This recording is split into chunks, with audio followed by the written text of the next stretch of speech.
Welcome back to Football Daily, where today we're looking at the 10 best teams never to win the Champions League. 10. Simeone's Atletico. For a team that has always been battling the riches of Real Madrid and Barcelona, Simeone's success with Atleti has been one of the greatest accomplishments by any manager in the modern era. With one title win and 2 Champions League finals in the last 3 years, Cholo's outfit is surely one of the best not to be crowned European champions. With defence key to Atleti's success, the warrior instincts of Godin, Felipe Luis and Juanfran have been vital to Simeone, as well as Gabi's captaincy in the middle of the pitch. But unfortunately, it just hasn't been enough, as they've been beaten twice by Real Madrid in the 2 finals they've played. Luck has played a part in both of those defeats, with Diego Costa hobbling off with a hamstring injury after 9 minutes in the first game, and Sergio Ramos scoring an offside goal and Griezmann missing a penalty in the 2016 final. 2017 may be Simeone's last chance of Champions League glory with Atleti, as rumours that he might leave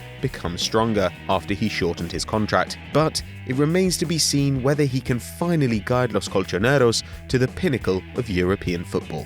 9. Leeds 1975. The 1975 European Cup final was a tale of 2 teams struggling domestically, but who found great form playing abroad. Leeds were coming to the end of the era that Don Revie helped build, and a European Cup would have topped it all off, whilst Udo Lattek was sacked near the start of the season by Bayern Munich, and they ended up finishing in 10th place. Regardless of Leeds' ageing squad, they were seen to have dominated the current holders of the cup, but were very aggressive in the tackle. Terry Yorath forced an early sub for Bayern defender Bjorn Andersen in a collision that Uli Hoeneß described as the most brutal foul I've ever seen, whilst Frank Gray essentially ended Hoeneß' career with a tackle that led to a serious knee injury. The game finished 2-0 to Bayern, and afterwards Revie's squad fell apart, and so did Leeds' success. The Whites would not reach a final of a competition again until 1996. They lost that one as well. 8. Mourinho's Chelsea. The team which still holds the record for the highest number of points in a Premier League season, Mourinho's Chelsea side of 04-05 was capable of winning much more than just the title and a League Cup. In fact, they seemed to be crushing the Champions League that year. They topped their group by 5 points, and then the Blues drew Barca in the round of 16, managing to win 5-4 on aggregate against a side containing Ronaldinho and Eto'o at the peak of their powers. Despite that monumental victory, the draw wasn't kind to them again, but despite getting Bayern, they managed to see them off. It looked like the stars were aligning for a perfect debut season for Mourinho, until they faced Liverpool in the semis. A bore draw at Stamford Bridge led to a nervy tie at Anfield, and it was only 4 minutes before Luis Garcia scored the infamous ghost goal, and the Blues failed to recover. Luck wasn't on Chelsea's side, as the ball almost certainly didn't cross the line, and Mourinho failed to win a Champions League with his first English side. 7. Roma 1984. Champions of Italy a season before their European Cup run, Roma reached their first final in the competition, enjoying a relatively easy ride on the way with an exceptional amount of talent on display. Falcao, Conti and Pruzzo cruised past Göteborg, Sofia, Dinamo Berlin and Dundee United to face the might of Liverpool. Liverpool were on their way to a 4th European Cup victory and were on course for a treble that season, having won the League and the League Cup. But due to the final being played in Roma's home stadium, they were the bookies' favourite to end the Reds' hot streak. The match itself was a tight affair, with the scores level at 1-1 after injury time, and Roma's first chance at European glory was to be decided by penalties. Despite Liverpool missing their first, Roma failed to take advantage, and Alan Kennedy slotted away the winner to take the European Cup back to Merseyside. Roma haven't been able to reach the Champions League final ever since. 6. Madrid and the Quinta del Buitre. Los Blancos absolutely dominated Spanish football during the 80s, winning 5 consecutive titles as well as 2 Copas del Rey and 2 UEFA Cups. This was largely thanks to La Quinta del Buitre, the 5-man core of the team, consisting of Butragueño, Manuel Sanchez, Vázquez, Michel and Miguel Pardeza. But there's one trophy missing from Madrid's cabinet during this period, and bizarrely it's the European Cup. But it wasn't for lack of trying, as Butragueño and co reached the semi-final 3 years on the bounce, going out to Bayern, PSV and Milan. 2 of those 3 went on to win the competition, with Milan's famous side of 1989 battering Madrid 5-0 before cruising past Stour to lift the cup. Madrid went out to Milan again the following year in just the second round. The Rossoneri went on to win it again, and the Quinta del Buitre sadly failed to conquer Europe. 5.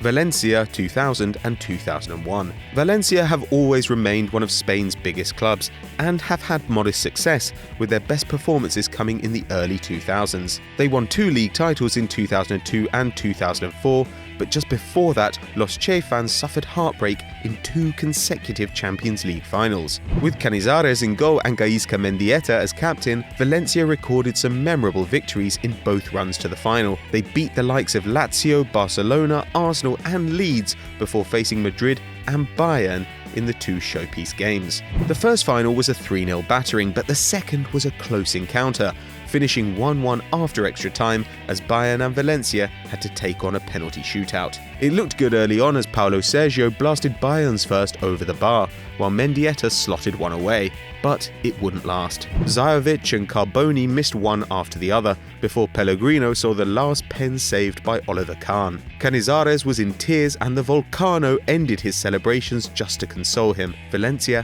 haven't been close to a Champions League final since. They did win a UEFA Cup in 2004, but somehow we doubt that makes up for it. 4.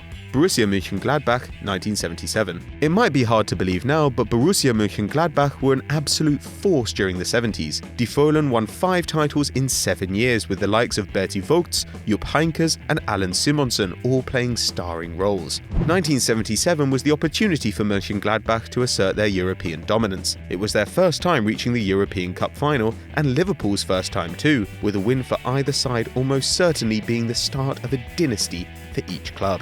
As you could probably guess, Liverpool came out on top and would win the European Cup 3 more times in the next 7 years. For Die Borussen, however, it was a different story. They failed to win the league ever since, but did manage to win their second UEFA Cup just 2 years later. 3. Arsenal Invincibles. Arsenal managed to do something that will never be replicated in the Premier League back in the 03-04 season, as they went through the whole campaign unbeaten, becoming the only side in England to have a golden Premier League trophy. But there will always be a lingering thought that this side could have, and probably should have, won more than they did. Cruising the league by 11 points, Arsenal crashed out of the League Cup, getting defeated by Middlesbrough, and they lost 1-0 to United in the same round of the FA Cup. However, their big second-leg tie in the Champions League against Chelsea was just a few days later. After drawing 1-1 at Stamford Bridge, Henri Pires, Bergkamp and co were firm favourites to go through, and a goal by Reyes just before half-time seemed to seal the deal for the Gunners. But Lampard scored in the 50th minute before Wayne Bridge, yes, Wayne Bridge, broke Gunners' hearts 3 minutes from time. Thierry Henry led Arsenal to a Champions League final loss against Barca 2 years later, but you can't help but feel that 2004 was their best chance, especially when the finalists that year were eventually Monaco and Porto.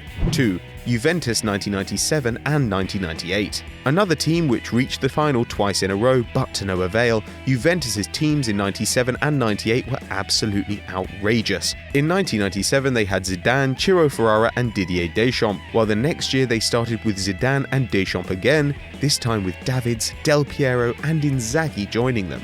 The first final they lined up against Dortmund, who had Ballon d'Or winner Matthias Sammer as a sweeper and the now tactical genius Paul Lambert as a holding midfielder. Though the Scot may not be the best manager, he was a rugged player and man-marked Zidane out of the game, as BVB ran out 3-1 winners, capped off by a beautiful Lars Ricken goal. Lippi's men were in the final the next year to avenge the previous season's defeat, but once again they were outclassed. They fell short against a star-studded Madrid side, with Predrag Mijatovic scoring the only goal in a 1-0 win.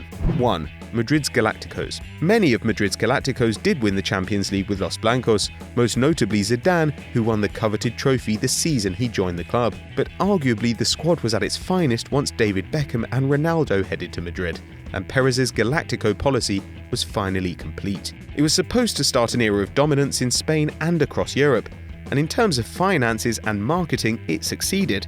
But on the pitch, it was nothing short of a failure. Madrid failed to win a league title for 3 years once Beckham signed, and their record in the Champions League was even worse. Reaching the quarter-finals in 2004, Los Blancos would go on to be knocked out of the last 16 for 5 seasons in a row.